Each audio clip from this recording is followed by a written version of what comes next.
Hi everyone, quick video this week. I've been sick, so I'm not going to get on camera for this video, but we're going to get into it with our Forex and futures analysis for this week, starting with the dollar, pound, euro, and then we'll get into gold, silver, copper, soybeans, soybean oil, crude oil, indices, and Bitcoin. So here we go.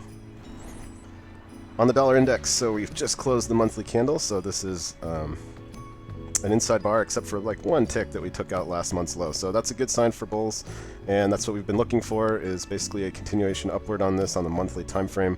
So this is basically what we wanted to see, at least with a green closure after we went into this monthly imbalance from the war start. So we've had kind of 3 wicks into it, and we did take last month's low, and we're able to close up about halfway into it. As we drop down to the weekly time frame and even the daily time frame here, so on the weekly we can see this fair value gap was indeed tapped over the last week, and almost exactly to the midpoint of it, which is what we would expect. If we drop to the daily, same thing. So we had said last week it would be a very big surprise if all these lows in here didn't get grabbed by a liquidity sweep, and that's pretty much what we saw here on Friday.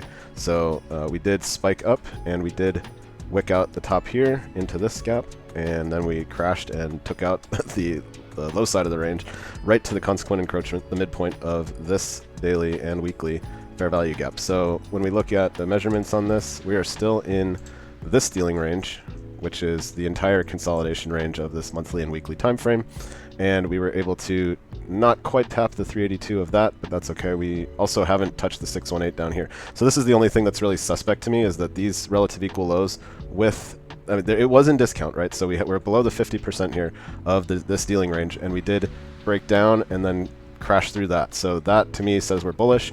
We have gone back into a discount, double bottomed there. So if we go break, tap, double bottom, we did not hit the 618, so that doesn't technically meet Stoic's swing breakout sequence, but overall we filled in this gap, and this could well be a balanced price range here with this down close and this imbalance up.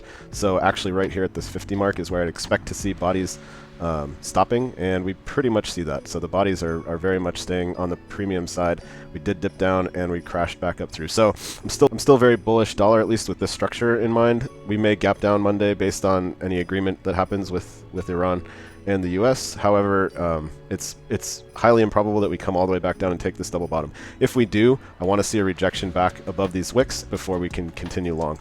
So for dollar, we may have bottomed out for the month at this consequent encroachment of this fair value gap, and we could retest that before we launch higher. If we are to look at the other range here, so we did in fact at least come down to 1/3 of the range at the 382. We have not gone into discount of this range, but it's not necessarily that we have to, because we had a gap down, an imbalance in here that we have yet to attack. If we do get down there, then we don't have another bullish imbalance until this area. So that is also a possibility. If we are to continue into a discount for the dollar, we could see something like this fair value gap on the daily time frame getting some action, which happens to be right at the 75, or the lowest quadrant here. So if we are to dig all the way down here, I would suspect these get taken. If we do dig here and reject, so I think we have a few scenarios here. We could just see a little retest here with a run to the upside for next week or two. We could see a continued push down to this fair value gap into the 75 zone and then a run up. We could, and again, I don't see this as likely, sweep these lows, get into this monthly imbalance, and then take off. Otherwise, as we've analyzed before, it's quite possible that dollar has made its run and is ready to tank. So again, macro level, I'm only bullish dollar in the short term in order for us to take out a monthly high on this little consolidation here. So I'd like to see a push up above this wick on dollar, and then we're going down, is my analysis on dollar. But on the daily time frame, this consolidation has looked like an accumulation to get above this range in order to dump long term. So I am still looking longs here for the short term, and then eventually, once we get above the range, to take a dive. So I see one of these starting to play out, and we could just make a little dip next week and pop again for the dollar. We do have NFP coming up. We do have a few other higher impact news events with the start of June, so we'll see how that lends to the analysis. Okay, switching over to euro now. Pretty much an identical story. We thought that euro would have no problem taking last week's high, and it did that on Friday, and that's exactly what we wanted to see. So it did fill in this imbalance with a wick, and we'd like to see maybe a retest of that and come down. So dropping, we want to see, I'd like to see some more of this imbalance with this gap get tapped. 110 again was my long-term target, so 110 down here, and about anything in the 112 zone, I'm also going to be looking for possible reversals to the upside. On the daily time frame here, so yes, again, Friday, we had some news that peace was close, and it wicked up, took all of last week's liquidity, and dropped right back in below the top of last week's range.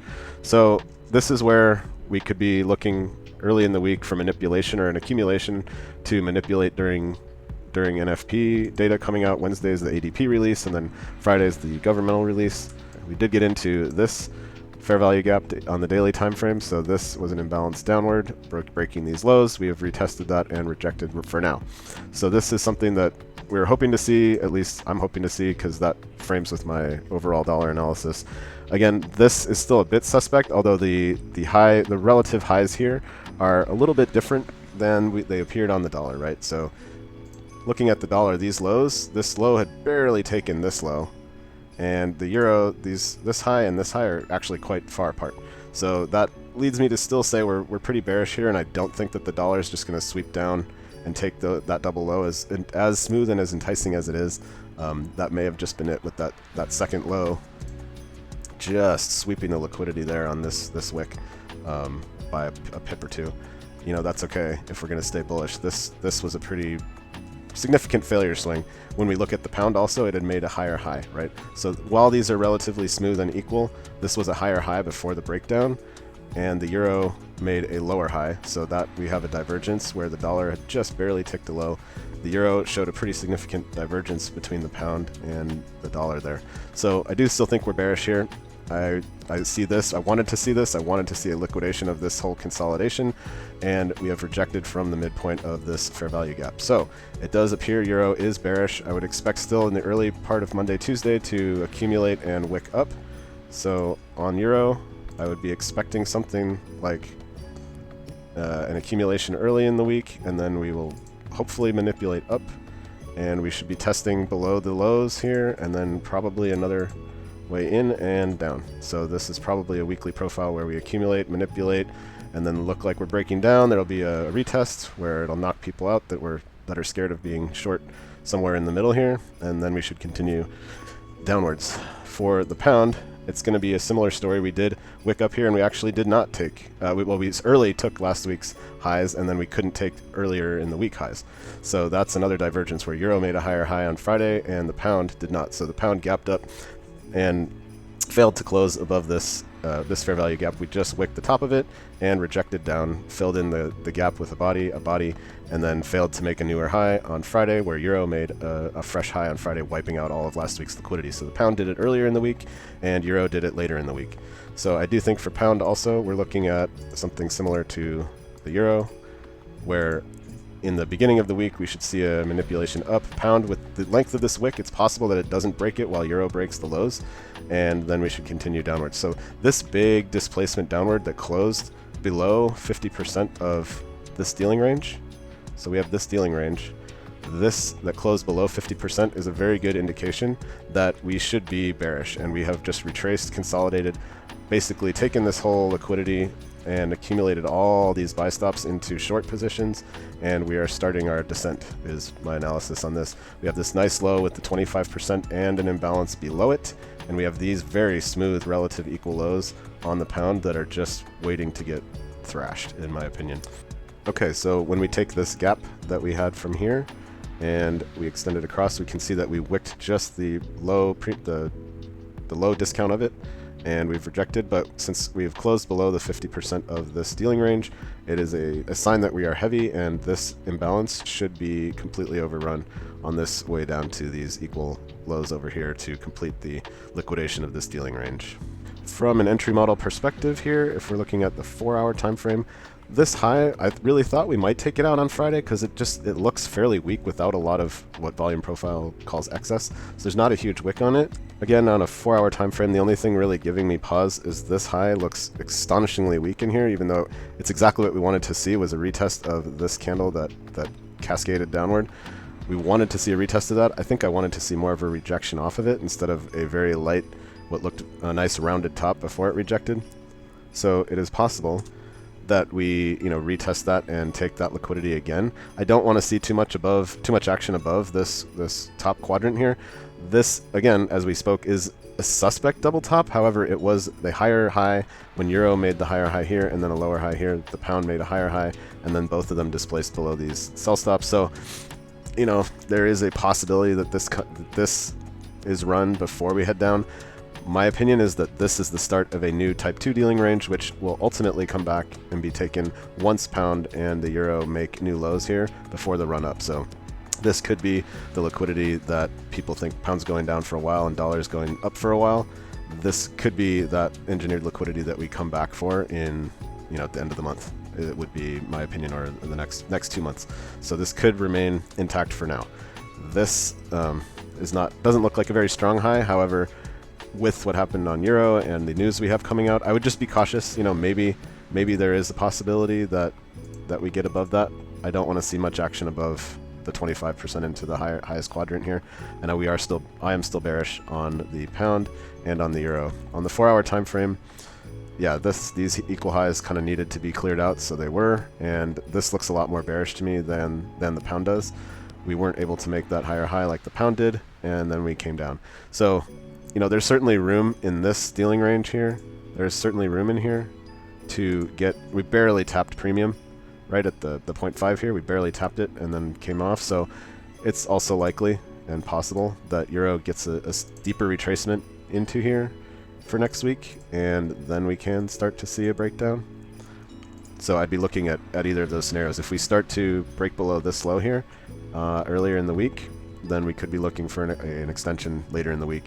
If we also see a bigger pop into heavier premium into this imbalance, which would actually make a much bigger case for a bearish narrative, and euro and pound to correlate, then I would see that high getting taken, because this was the weekly high. So we would like to see last week's high taken before a real displacement to the downside. Euro, if it were to make a big enough run up there, it would definitely take last week's high and a high from the prior week into premium, into heavier premium than just wicking the 50%. So again, if we are to stay pretty heavy, we wouldn't see much oomph past this fair value gap and into a more premium fair value gap on the euro. But I think it's more likely with the talks of peace and where things might go with negotiations that alternate currencies could see a higher push if we were to look at this range and see a 1, 2, 3 drives pattern deep into premium, and then we could see a tumble. So similarly for pound, 1, 2, 3 drives premium into heavy premium, and then a tumble. So yeah, this looks like a market maker buy model here, where we will just take out this liquidity, possibly this liquidity as well, maybe into this imbalance, and then we could take a tumble. So earlier in the week, I think we'd be not looking for longs. I'd just be patient to see what happens, and then I'd want to be taking a short somewhere after we've taken this high and seen how we react at the 25 up here, and see if we can be starting to take some 1-hour lows on the way down. For gold, we had a contract roll this past week, so for the time being I don't have BTCUSD on, but I will turn it on in a minute. So gold was playing pretty much to our narrative. We had the drop down through the 50% of the stealing range, so we can draw that again here. This is this stealing range. So gold was playing pretty much to script as we dropped into the 382, and we on this non-adjusted gold chart we did not break these wicks, but if we are to turn on BTCUSD, you can see this wick actually took out the bodies of these candles. So that's kind of what we were looking for as a minimum target on the downside. From the past several weeks we were analyzing gold, we were looking at this saying, okay, we displaced through the 50% on the non-adjusted contract. Once we did the roll on Tuesday, right, that's where we started to see it attacked the low of the adjusted contracts bodies here and rejected to the upside. So we still now have a lot of these flat highs here. If we take off the adjusted contract again, we were able to wick through those and get that imbalance with a little bit of price action. I'm going to go to the GCQ. This is the current contract, right, which actually still looks fairly bearish. We did again wick these bodies, but I think we're going to see something similar to euro and pound when with the dollar increasing potentially, we could see gold make a bigger spike up here before it actually will tumble down. I don't know if we're going to take out, no one knows, if we're going to take out this nice wick low here, right? If we do, that would be, for me, a great place to accumulate a bit more, I think. I'd like to be accumulating some gold in this vicinity, 38 to 4200 range.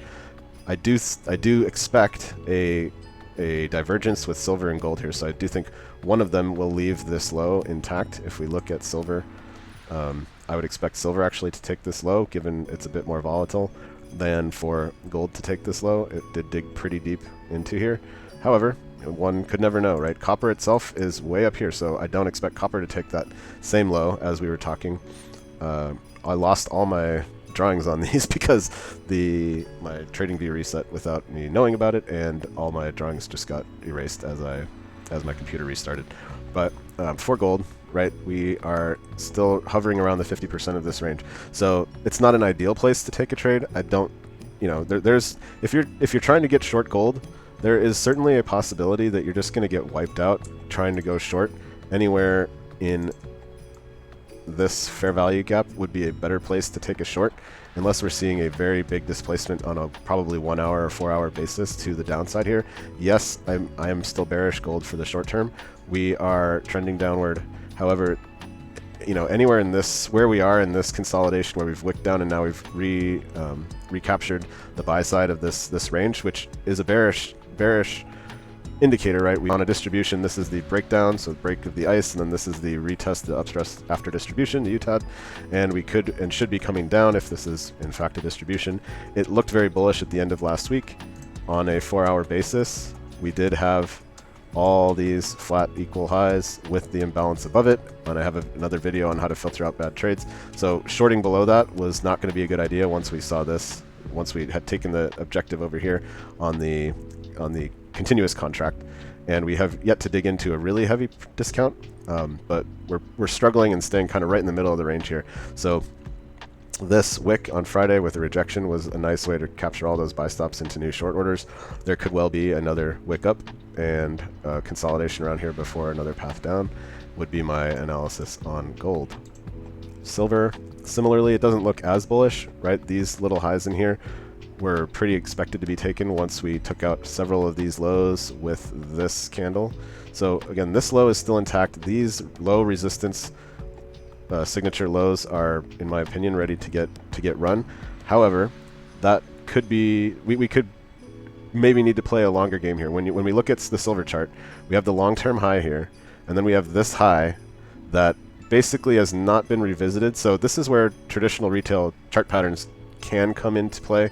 If we expect this to form a head and shoulders, then these equal highs into this imbalance, into premium of this dealing range, is quite possible. And therefore gold would also likely come and clear these highs, right? If this high were to have a counterpart on this side of the curve, then we would see this high kind of forming around here, where we might get a massive surge in gold up to here into a heavy premium of the dealing range again, wipe out all this liquidity, and there is still this untapped gap here with this weekly gap all the way up here. So for me, it's actually not out of the question at all for this to be a type 2 dealing range where we have this market maker buy model all the way up here before we actually head down. So this high is the suspect, or even this one. When you look at symmetry of a market maker model, this is tricky, right? This is definitely tricky. We have 1 high, 2 high, 3 highs with the reversal. We broke down. We really only have 1 high, maybe 2 back in this premium vicinity. We did invert this fair value gap. It is in light premium, but it is quite possible then that gold will also be running this high, or if it doesn't, that would show a nice divergence with silver. Right, so here, silver also has this high in here, and it ran the next high where gold did not. So silver has a higher high, gold does not have a higher high there. Silver has this high, which was gold's higher high back here, but silver on this side of the chart, again, and as we were looking at the 4 hour time frame, doesn't have a corollary or symmetrical high ready to, match this one on the way down for this head and shoulders, which basically is a market maker sell model. This is our reversal. We'd have a consolidation, a take of liquidity, and then we'd have another breakdown for a leg of distribution. Gold, similarly, this high was taken. We reverse. We have 1 leg of distribution, and then second stage of distribution. It's unlikely to take the first stage of distribution's high, right? but it is possible that gold can reach up here and just sweep this with a massive wick, because gold can be very wicky, while silver takes out this last week of liquidity into this imbalance. So I would expect to see a run above all these buy stops to accumulate shorts. If we are to look at this daily inversion gap, we could see that this dealing range also is, that puts us right at the 618 of that dealing range. And if we take the broader dealing range, it is smack at the 75%. So for this high to get a symmetrical matching high on this side of the curve, makes sense that for now, earlier in the week, possibly even through the entire week, we could be bullish on silver all the way up to heavy premium at the 75% mark. Gold could see likewise a push above this high, and again tap this premium to make a break, a tap, and then a double top to then make a run down. So this, sell side of the curve on gold is a lot more muted than on silver. So my analysis for both of these right now is that we're likely to get more headlines of peace deal making, and that should drive gold, silver, euro, pound up in the short term to grab liquidity before, who knows, someone's going to break a ceasefire. They can't come to a real agreement on nuclear, whatever. Or it may not be Iran related. It could be Russia related. There's new headlines out of Russia and Eastern Europe. So, who really knows? China, Taiwan, it could be anything. But the chart looks like it's telling us in the short term, things are going to get quote unquote nicer. Peace could be in the short term, and then something's going to happen and things are going to take a tumble. I think copper is where the story could get a little more different, or a little more different. We do still have this rising trend, and we have not broken it yet. So it is possible that copper actually just continues to make another high here before we would see a reversal. On copper, we're actually just really in uncharted territory. Copper weekly has never been this high, at least, even on the adjusted contract. So yeah, we've created a nice smooth double top here. So it's very likely that copper either runs that out now or sweeps it and comes down with gold and silver, or copper has also been one of the assets that has been accumulated for a while and could just continue while gold and silver make new lows. Copper is going to hang out in the premium edge of its range before it just takes off. Again, this imbalance down here was recaptured, and then we came into a discount of it and have rejected. So on copper, we've been looking at this, the dig into this, as a possibility for a downswing to break this trend. This is likely to be a low resistance liquidity run when something on the copper front or the metals front would provide a catalyst to accumulate a lot of longs, knocking everyone out of this position. If we are to draw these gaps here again, because I lost all my drawings. Okay, so here we have some daily and weekly gaps drawn. This is that massive imbalance that we had to the downside that we recaptured. We were able to tap the middle of it right here. And on this weekly imbalance gap up, so we did run through that and back up. So I don't expect copper to get much below this when we had a balanced price range leaving it and a broader balanced price range on the way out. This does look very soft and attackable. However, it depends on how bearish the metals might get. This could just be a big wipe out of all this, and then this is the accumulation that lasts. We did have a pretty sharp run down into the middle of this imbalance, so this could have just been an accumulation that is not going to get run, and these are protected, or this is protected as the lowest low within this entire range. So it's unlikely that we might get another massive dump like this to actually come and liquidate this entire accumulation, but that seems unlikely. If we do get that, I would definitely be buying copper here at the 450-ish level as we take out these sell stops down here. But we are in a heavy premium. We do have a double top here, so this is likely to get swept either now and then to run down, or we consolidate, have a dip probably right into this zone, and then a run up to continue with gold and silver. I'm not entirely sure what would cause gold and silver right now to have a massive plummet all the way back below last year's lows anymore. But if we are to see that, it could it would be a pretty devastating for the metals bulls, and we'll just have to take that as it comes. So who knows? But right now, copper looks strong. It looks like we could, though, take some liquidity from this trend line before we head up again, as gold and silver do look like they're headed up and then down. So copper could also sweep this double high and then break this trend line to create a market maker sell model in this fashion. If we do take a fib on this, A 4SD move puts us at 68795. So copper could do something like this where we sweep the highs as gold and silver go up into their premium zones. Copper makes a new high, knocking out this double top, and then can capture some of this trendline liquidity to get back into a discount of this dealing range. So that I would either see copper doing this as gold and silver make a run up, or if it doesn't, it's going to fail here, and it's going to, I think, make a run back into this weekly gap before it would take a run up. As gold and silver make a low on their charts, copper would be making this low here. If it does sweep and gold and silver want to come further down, you know, there's nothing that says copper can't dig farther into this massive imbalance and attack some of this, what is a low resistance signature, but it doesn't have to be run anytime soon, and it could be held intact.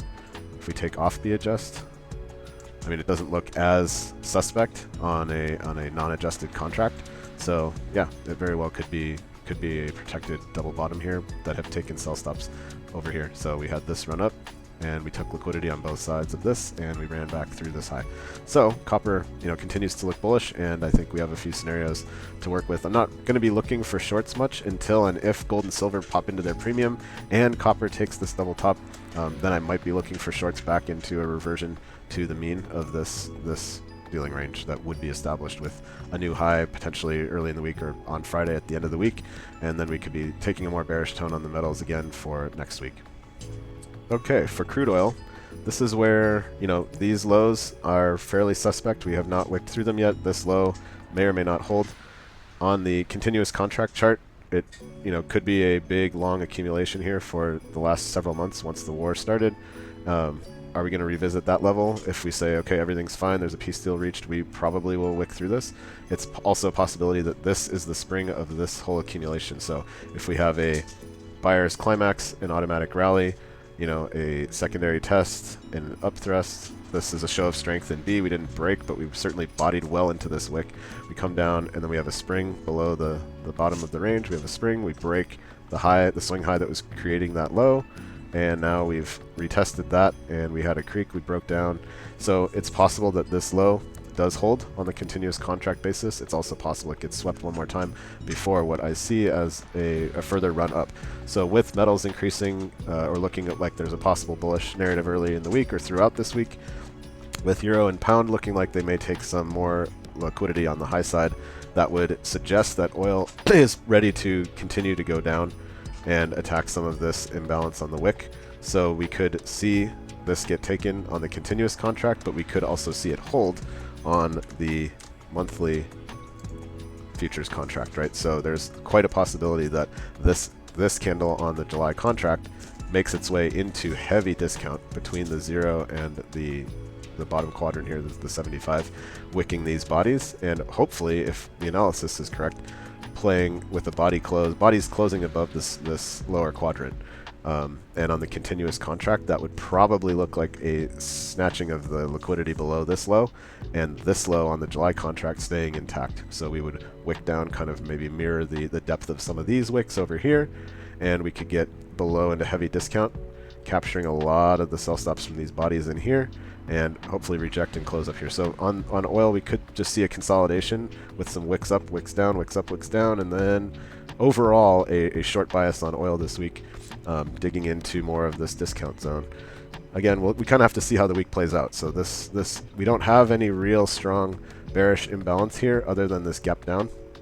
So we had a pretty bearish week, all red candles. So we could see some green to form some order blocks on the way down back to this level and below. So just be a bit patient. You know, we've established maybe on a 4-hour time frame a couple dealing ranges, right? We did get into the weekly gap down barely, and we got into this weekly gap up from before. So, and we did close below these bodies. So on the July contract, you know, it's possible we take last week's high before we just kind of settle back. I don't necessarily see oil making a massive move this next week. We are in trend to the downside, so that could get broken, and then we could see a big this would be like an inducement for a lot of people to buy. It wipes everyone out, coming into heavy discount, knocking out these sell stops and getting into this gap. So this gap is my ultimate target on oil for the short term. We have, you know, a couple weeks that we could use to get us there. So on a 4-hour basis, this gap up was certainly the run stops down. We came back up and broke through it. So there's a possibility that, you know, we just wick down to the bottom of it. It is in heavy discount. It's the lowest octant of this entire dealing range. So it's possible that we don't touch it, that this gap does stay open and it's a breakaway gap, but these look pretty ripe. And if the indices, if gold, silver are going to continue up, other commodities like soybeans and such look like they're very bearish, and we'll get to that in a minute. Oil could definitely see just a little spike up here during the earlier part of the week, and then I want to see us dig into this gap and get below at least hit the 75 mark at 84.27. If not, dig a bit farther with some wicks into this. I'd like to see this low hold. Otherwise, you know, a lot of other analyses may come into question. But again, on the daily time frame, these are still relative equal highs. We've pretty much made an entire market maker sell model with this being an initial consolidation, and coming all the way back to it would make a closure of that. If we do take a 4 standard deviation run from the leg down, that still puts us way back up here at 128. So that would be the ultimate target for this accumulation that's happened, where we had a market maker sell model that will turn into a market maker buy model.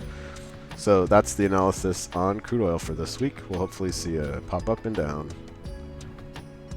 on soybeans. So pretty much we were playing the short game, but it took a while for this to look at last week's levels at all. So it took almost all week for it to pump up just to nick some of Friday's and Thursday's price action and take a dive. So I drew this trend line just to see if we'd break, and then it's a false breakout.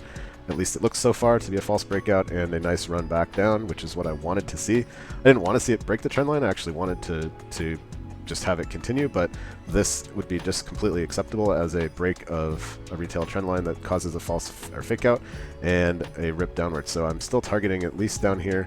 Actually, no, I'm targeting much farther.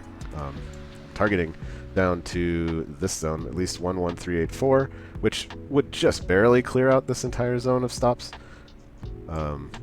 I want to say by the 8th of the month, when the WASD report comes out, we could be looking way down here. So what we had drawn in previous weeks was this silly trend line, right? Something to this effect. And if we remeasure these dealing ranges, so from here to here, so these dealing ranges, and we also were looking at this inverted gap. So again, for soybeans, if the ultimate bearish case would be all the way down here, which would tap the 25%, the lowest quadrant of this dealing range, and put us back into discount of the overarching dealing range from the low back here, this low, which looks like the protected low as we took liquidity and broke through. We retested that. Then we have a symmetrical, you know, pattern here. So this was a reason to start the trend line up. So I would like to see us get into at least discount of the overarching dealing range and a heavy discount of the most recent dealing range, which would put us right at this balanced price range, the premium of this balanced price range right here. So my ultimate short target on soybeans is down here. If the WASD report comes back, there may be some massive surplus in soybeans or something where that would just allow a massive day down to wick all this liquidity, but I do think we're headed on the way to the upside. This double top is still very smooth and intact, and I don't see that lasting, you know, much longer. I did want to see a rip through all this first, so I'd like to see soybeans knock that out somewhere down in here, and then we run up. A little different story on soybean oil, though. I didn't want to see this high taken just yet, but this trend line to the upside is still intact, which can corroborate still the soybeans themselves story. From the weekly perspective on soybean oil, we are so close to this high, and if we adjust that, we actually did take that high. So we had a nice strong closure of that candle, but with a wick and with the analysis on soybeans and where the WASD report falls in the month, we could just see a little consolidation here for the week and maybe then a dump. Soybean oil still bullish though, but it's possible that that high is the one that just gets taken before a correction. So we had a consolidation. This could be the last stop run up before a run down. This trend line is still holding for now, but it's quite possible that this is the last stop run before a breakdown, and then we can see a continuation to the downward to get back into some discount. That said though, you know, there's been a lot of bullishness on soybean oil, and these highs certainly look to be in the running for liquidity, right? That's basically the all-time high here. If we be adjusted again, it's still one of the all-time highs in any recent history. So soybean oil to form a failure swing here, you know, it's possible that this high was the last one it wants to take for the time being before it makes another run up. We could start to see a distribution here where we would come back down and then head back up to rip an all-time high, and then we would actually start to come down on the soy commodities for, you know, later on in the year.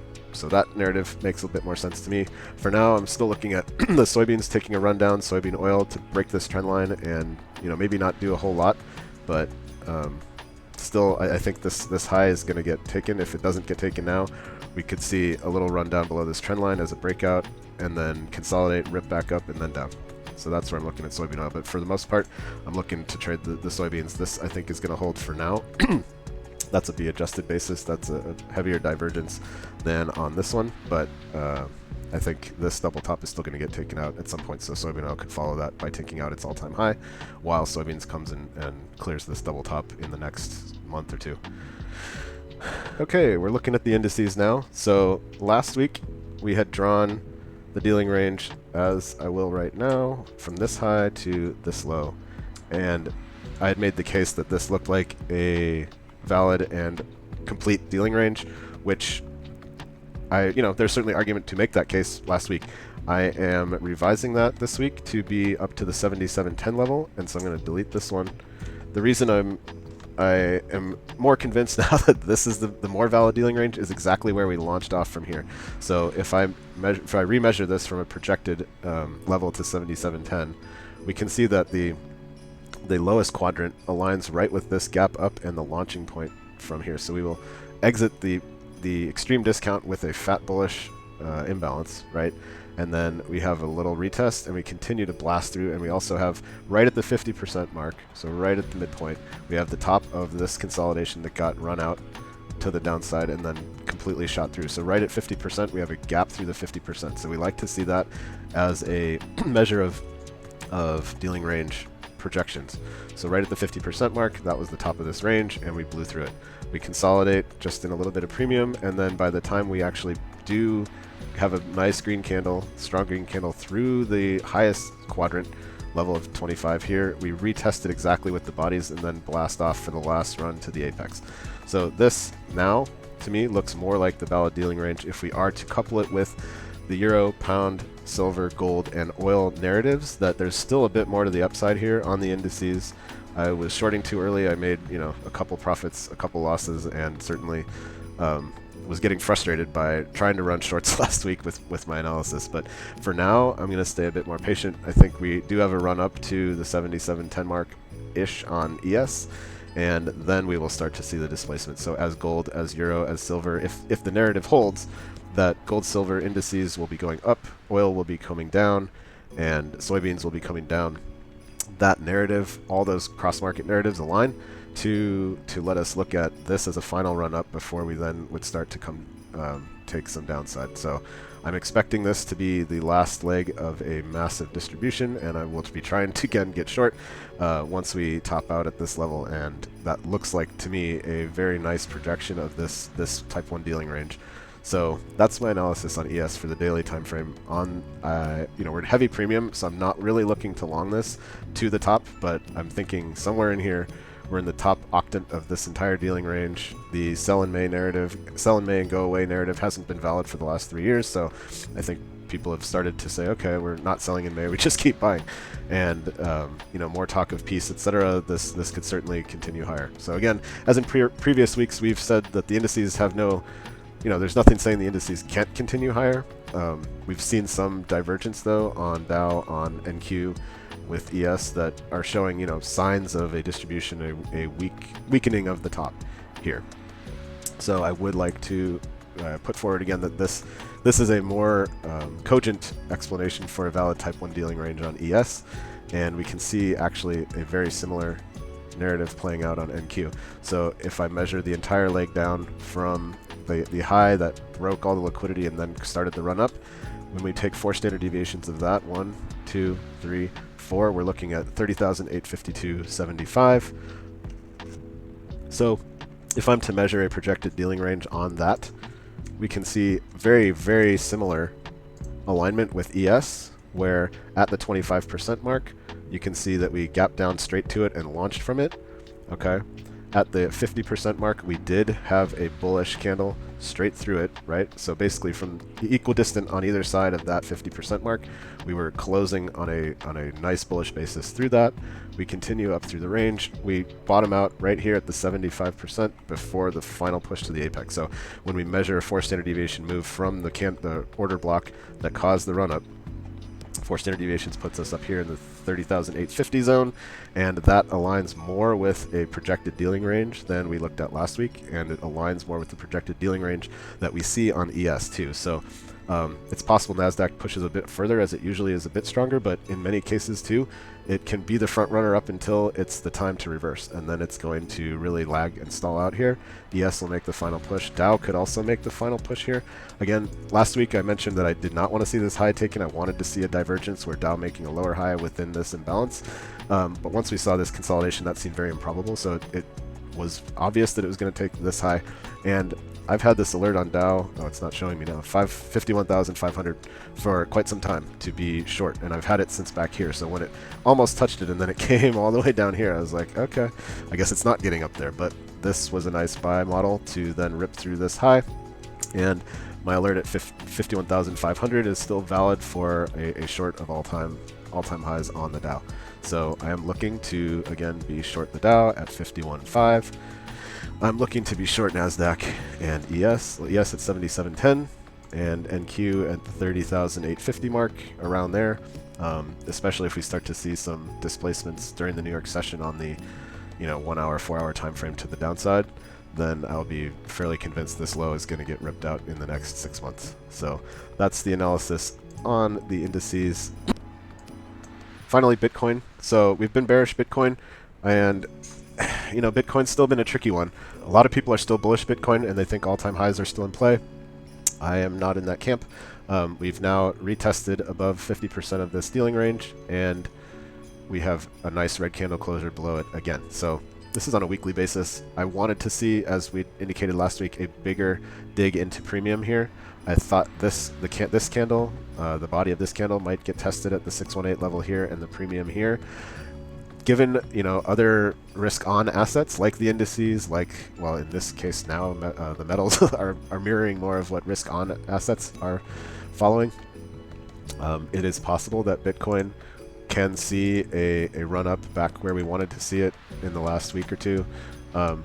But we did think Bitcoin would consolidate here a bit. It did have a more of a bearish tone to it than I expected. So I want to see Bitcoin, if it is going to be ultimately bearish, it can just continue. But for a more premium entry, I'd like to see it, pop up here with the rest of risk-on assets back in above the 618 here. We did run into premium of this dealing range though, so that can be good enough. But if we are to form a double top here before we head down, I would like to see some dig higher into premium on the weekly basis. So that could be a 1, 2, 3 weeks up here, but similar time structure here, 1, 2, 3 weeks. We could see a 2 to 3 week run up in Bitcoin before a dump. So that would put us, almost into next month too.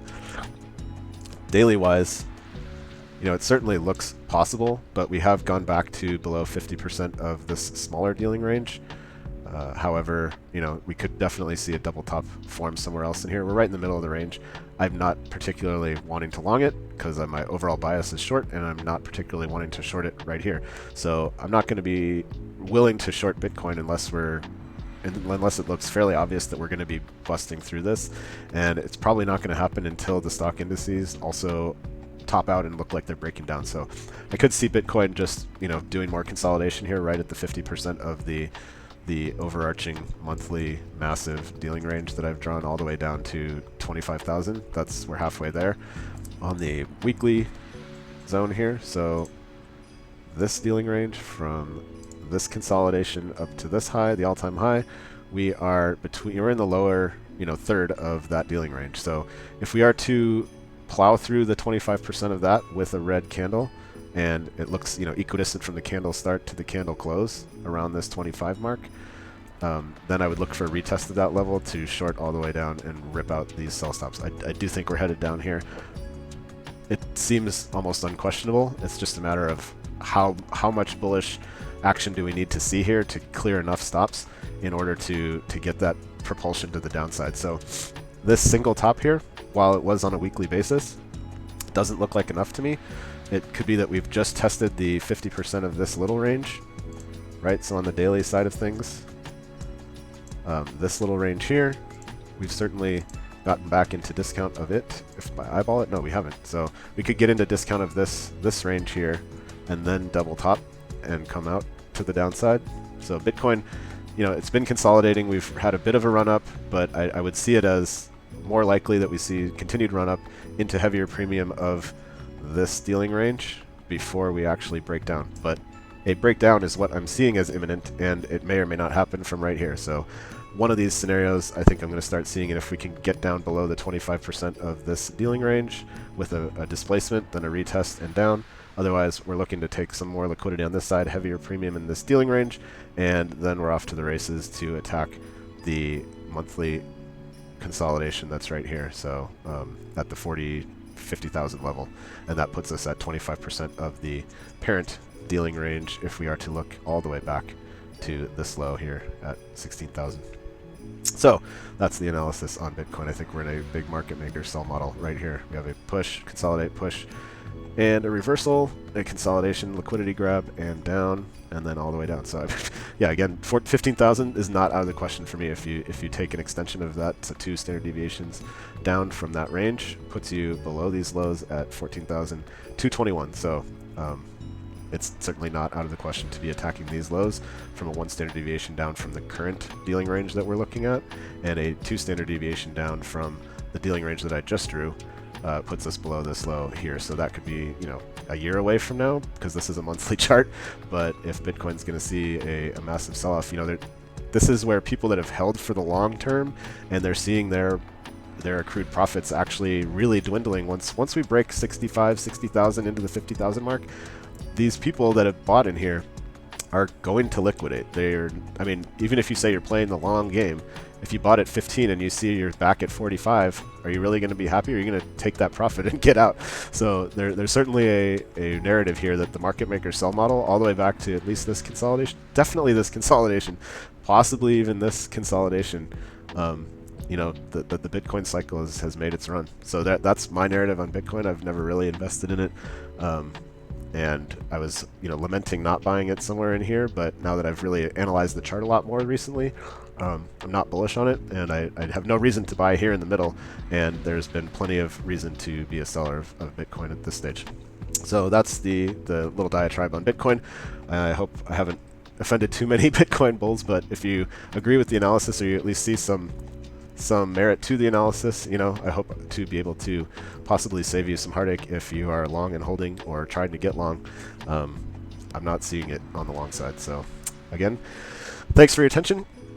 If you found value here, please like and subscribe, because I'll keep doing these weekly, and we'll take a look at the markets together. I'm hoping to do more live streams if I'm feeling better, and also we could do live analyses.